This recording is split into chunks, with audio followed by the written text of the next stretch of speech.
तो नाज़रीन, एक और पेट्रोल बम अवाम पर गिरने को तैयार है। पेट्रोलियम मसनूआत की कीमतों से मुतालिक समरी हुकूमत को भिजवा दी गई है। डीजल की कीमत में ₹2.47 फी लीटर इजाफे की तजवीज़। पेट्रोलियम की कीमत में 6 पैसे जबकि मिट्टी के तेल की कीमत में 66 पैसे फी लीटर कमी की सिफारिश की गई है। मजीद जानते हैं इस्लामाबाद से हमारे नुमाइंदे राना तारिक हमारे साथ मौजूद है। राना तारिक, बताइएगा इसका बोझ अवाम तक कब पड़ेगा और इसका इतला कब से होगा? जी बिल्कुल, पेट्रोलियम मसनूआत की कीमतों में रद्द के हवाले से समरी जो है वो बाज़ाब्ता तौर पर पेट्रोलियम डिवीजन के तवज्जुह से खजाना को अरसाल कर दी गई है।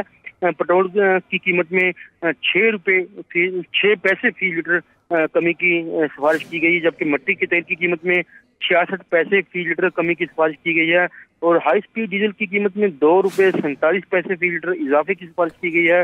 इसके अलावा जो है लाइट डीजल ऑयल की कीमत में जो है ₹1.10 फी लीटर इजाफे की सिफारिश की गई है। पेट्रोलियम मसनूआत की कीमतों का हतमी फैसला जो है कल वजारत खजाना करेगी और 1 फरवरी से जो है वो नई कीमतों का इतलाक होगा।